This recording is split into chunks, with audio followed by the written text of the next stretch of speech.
Hello everyone, मैं आज आपके लिए फिर से कुछ क्वेश्चंस लेके आ रही हूँ। लास्ट क्लास हम क्या कर रहे थे, प्रॉफिट एंड लॉस कर रहे थे।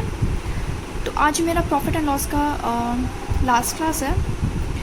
हालांकि मैंने पहले भी कहा था कि पहले वाला क्लास मेरा लास्ट क्लास था, बट मैंने सोचा कि कुछ और क्वेश्चंस मैं करा दूँ। जैसे मैंने कहा था कि अगर मुझे कुछ भी क्वेश्चंस वैसे लगेंगे तो ऐसा कोई रूल नहीं है कि मैं आपको एट ए टाइम करा दूँ सारा क्वेश्चंस, ऐसा नहीं है। जैसे जैसे मुझे क्वेश्चंस दिखेंगे अच्छे अच्छे मैं आपको ज़रूर बताऊँगी। ठीक है, देखिए आज का मेरा ये पहला क्वेश्चन है। इसमें क्या बोलता है, अ dealer allowed discount of 25% on the mark price of ₹12,000 on an article and incurred a loss of 10%. What discount should be allowed on mark price so that the gain ₹440 should be made? क्या बोल रहा है कि एक dealer है, उसने 25% discount दिया mark price पर। मार्क प्राइस मेरा 12,000 है, इस पर 25% डिस्काउंट दिया तो उसको 10% का लॉस हो गया। तो अब कितना का डिस्काउंट देगा कि उसको 440 रुपये का प्रॉफिट हो जाएगा। ठीक है, ये क्वेश्चन है। ये क्वेश्चन बहुत सिंपल है, बट हाँ ये क्वेश्चन आ सकता है। इस तरह से क्वेश्चन घुमा के एग्ज़ाम में ज़रूर पूछते हैं। ठीक है, तो बोल रहा है कि मेरा जो मार्क प्राइस है वो मेरा कितना है, 12,000 है। अब एक चीज़ समझिए, यहाँ पे मैं आपके सामने ऐसा क्वेश्चन क्यों लेकर आ रही हूँ, क्योंकि यहाँ पे क्या होता है ना, क्वेश्चन इजी होते हैं बट उनका लैंग्वेज ऐसा होता है कि आप कंफ्यूज हो सकते हो एग्जाम में। जैसे कि इस क्वेश्चन में आप हो सकता है इस 12,000 को आप कॉस्ट प्राइस समझ लो, क्योंकि आप फटाफट कंपेयर करोगे डिस्काउंट प्रॉफिट, आप सब मिक्सअप हो जाएगा। तो फटाफट आप देखोगे डीलर अलाउड डिस्काउंट कितना परसेंट ऑन, मतलब हम अभी तक क्या पढ़ते आ रहे थे, हाँ प्रॉफिट ऑन इतना है, प्रॉफिट ऑन इतना है, तो आपके दिमाग में वही रहेगा। तो आप इस चीज़ को ध्यान रखो कि डिस्काउंट हमेशा मार्क प्राइस पे होता है, कॉस्ट प्राइस पे नहीं होता। ठीक है, बट ये कोई फिक्स्ड रूल नहीं है।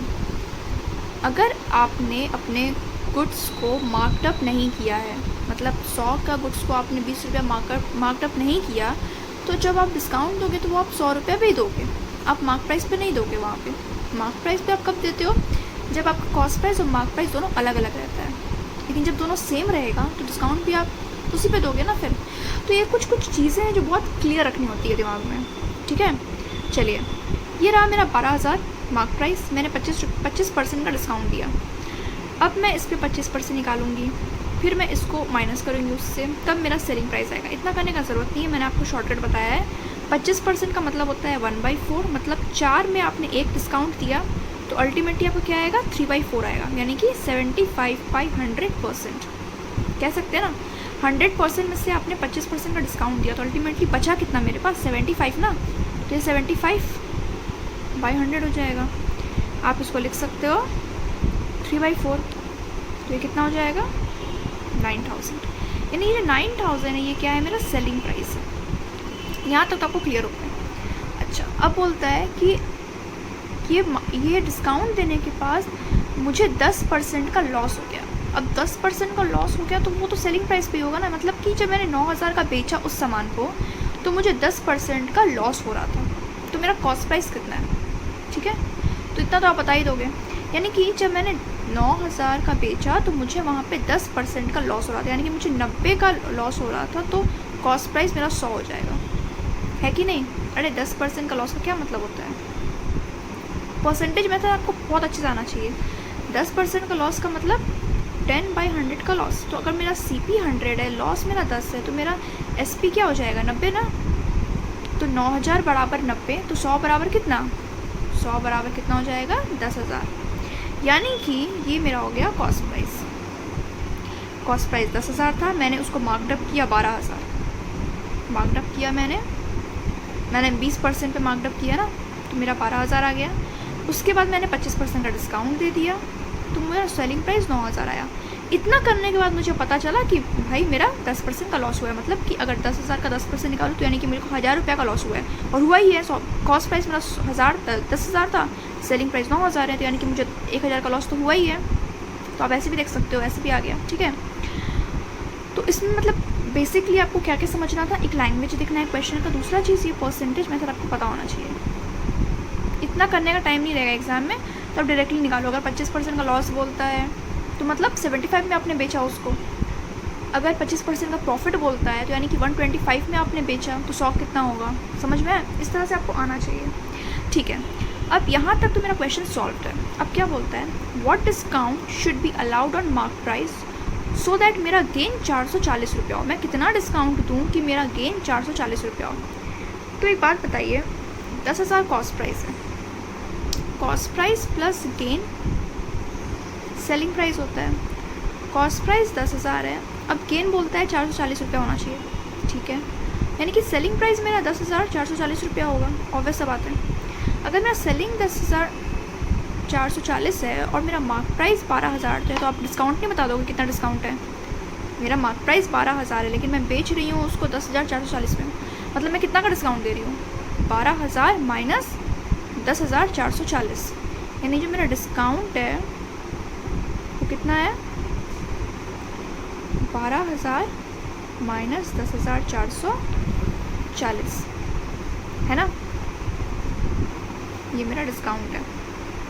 तो इसको सॉल्व करने पे क्या आएगा?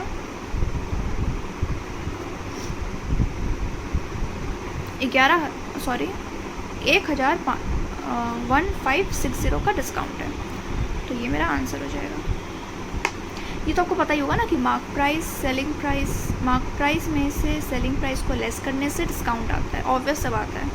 मैंने मेरा कॉस्ट ऑफ प्रोडक्शन मेरा 100 रुपया है, मैंने उसको मार्कडअप कर दिया, प्रॉफिट ऐड करके उसमें मैंने मार्कडअप किया 20 रुपया, यानी कि मैंने उसको 120 में बेचने का सोचा। लेकिन फिर मुझे पता चला कि डायरेक्ट बेचने पर मुझे कस्टमर तो नहीं मिलेंगे, तो मैंने कुछ उसमें डिस्काउंट इंसेंटिव्स दिए ताकि कस्टमर को मैं अट्रैक्ट कर सकूँ। तो मैंने 5 रुपये का डिस्काउंट दिया उस पर, यानी कि मैंने अल्टीमेटली उस गुड्स को कितना में बेचा है? मैंने 115 में बेचा है। 100 पे मैंने खरीदा, 115 पे बेचा, मुझे 15 रुपये का प्रॉफिट हुआ ना। लेकिन इनिशियली मैंने कितना में मार्कडअप किया था, कितना सोच के प्रॉफिट ऐड किया था? 20 रुपया, लेकिन मुझे प्रॉफिट तो 15 का ही हो रहा है। मतलब 20 सोच के 15 का प्रॉफिट ले रही हूँ, 5 का मैं क्या कर रही हूँ? डिस्काउंट कर दे रही हूँ ना। आई होप आपको ये कंसेप्ट क्लियर हो गया होगा। ठीक है, चलिए अब दूसरे क्वेश्चन की तरफ चलते हैं। ये रहा आज का मेरा दूसरा क्वेश्चन। क्या बोल रहा है? अ wholesaler blends 2 variety of T, one costing 60 पर kg एंड अनदर कॉस्टिंग 105 पर kg. The ratio of quantities they were mixed was 7:2. If he sold the mixture at 100 rupees per kg, what was his profit %? मतलब बोल रहा है कि एक wholesaler है, उसने 2 तरह के टी को बेचा। एक टी का जो दाम था वो 60 रुपया पर kg था और दूसरे का दाम 105 रुपया पर kg था। उन दोनों को साथ में मिक्स किया 7:2 के रेशियो में। तो अगर मैं उस मिक्सचर को बेचूँ 100 रुपया पर kg में, तो मुझे कितना का प्रॉफिट होगा? 100 रुपये पर kg में बेचने का सोच रही हूँ मैं, लेकिन मैं उस मिक्सचर का कॉस्ट प्राइस तो मुझे नहीं पता ना। मुझे तो एक वैरायटी का पता है, दूसरा वैरायटी का पता है, कौन से रेशियो में दोनों को मिक्स किया मुझे वो भी पता है, लेकिन उस मिक्सचर का कॉस्ट प्राइस मुझे नहीं पता। अगर मुझे मिक्सचर का कॉस्ट प्राइस पता होगा तो मैं इतना भी बेच रही हूँ तो मैं प्रॉफिट % आराम से निकाल लूँगी, क्योंकि मुझे सेलिंग प्राइस पता है। सेलिंग प्राइस मुझे पता है, बट मुझे इसका कॉस्ट प्राइस निकालना है कि इस मिक्सचर का कॉस्ट प्राइस क्या है ना। देखिए, मैंने आपको एक स्टार्टिंग में मैंने एक चैप्टर कराया था मिक्सचर एंड एलिगेशन। उससे अगर आप करेंगे, देखेंगे आप, उससे आप कर सकते हैं। मैंने बताया था उसका एक रूल था कि 2 क्वांटिटी रहना चाहिए, ठीक है, उसका मीन निकल सके, ऐसा कुछ रहना चाहिए।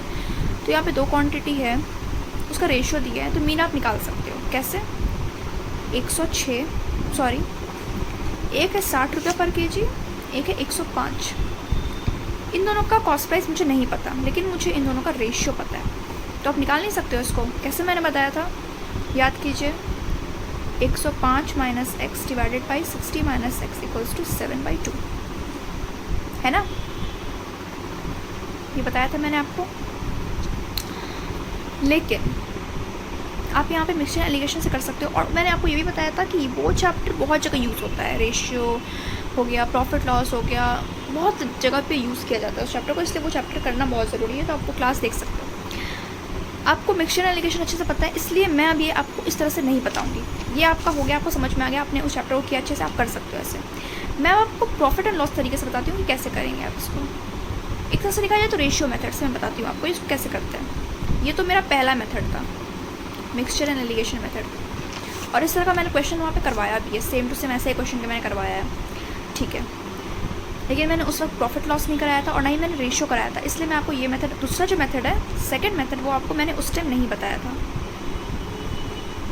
अब दूसरा मेथड क्या है? 60 रुपया पर kg का जो मेरा पहला क्वांटिटी था उसको मैंने 7, ये मेरा रेशियो क्या है 7, ये 7 मेरा 60 पर kg के लिए था और 2 मेरा 105 पर kg के लिए था, ठीक है। तो अगर मैं देखूँ तो मेरा टोटल कॉस्ट प्राइस क्या होगा? ₹60 पर केजी को मैंने 7 में मिलाया, मतलब 60 × 7, और 105 को मैंने 2 में मिलाया, 2 के रेशियो में, यानी कि मेरा अल्टीमेटली क्या आया 420 प्लस क्या हो जाएगा 210, यानी कि ये हो जाएगा 03630 रुपीज़ मेरा कॉस्ट प्राइस है ना। मैंने इस रेशियो में इसको मिलाया है, लेकिन ये कॉस्ट प्राइस किसके लिए, ये 9 के लिए है ना, 7 + 2 9 के लिए। तो मुझे तो 1 पर केजी चाहिए ना, क्योंकि यहाँ पे मैंने ₹100 पर केजी बेचा है, टोटल में नहीं बेचा, पर केजी बेचा है। ये पर केजी तो नहीं आया, ये तो पूरा टोटल क्वांटिटी आ गया। तो पर केजी के लिए मैं 9 से डिवाइड करूँगी, तो यानी कि पता चला मुझे कि मेरा ₹70 पर केजी इसका कॉस्ट प्राइस था। बेचा मैंने उसको ₹100 पर केजी में, तो मुझे प्रॉफिट कितना का हुआ 100 - 70, यानी कि ₹30 डिवाइडेड बाई कॉस्ट प्राइस, यानी कि 70 × 100। सॉल्व करने पर यह आएगा 42,657%, जो कि आपका आंसर हो जाएगा। समझ में आपको ये क्वेश्चन? इसमें बस आपको एक चीज़ समझना था कि आपने ₹60 पर केजी को 7 में मिलाया, 105 को 2 करके मिलाया, यानी कि टोटल आपका क्वांटिटी कितना आ गया 630। लेकिन ये टोटल क्वांटिटी है, मुझे पर केजी चाहिए, तो पर केजी का कॉस्ट प्राइस हो जाएगा डिवाइड बाई 9 करेंगे तो ₹70 पर केजी आपका आ जाएगा। ये 9 कहाँ से आया 7 + 2, इसी मिक्सचर में मिलाया था ना आपने, इसी रेशियो में मिक्स किया था, तो इसलिए मैंने उसको डिवाइड कर लिया। ये क्वांटिटी है, टोटल अमाउंट को क्वांटिटी से डिवाइड करते हैं तो पर केजी आता है, ये आपको पता होगा। ठीक है, तो चलिए आज का मेरा क्लास यहीं ख़त्म होता है। मुझे अच्छा लगा कि मैंने आपको कुछ नया बताया है। आई होप कि आपको भी अच्छा लगा होगा ये अलग तरह के क्वेश्चंस करके। आप जितना पढ़ो, जितना प्रैक्टिस करो, उतना आपके लिए अच्छा होगा। अगर आपको ये क्लास अच्छा लगा हो, ये वीडियो अच्छा लगा होगा, तो प्लीज़ लाइक करिए, प्लीज़ सब्सक्राइब करिए। ठीक है, तो अब हम मिलते हैं अपने दूसरे सेशन में। अभी फ़िलहाल के लिए टेक केयर, बाय बाय।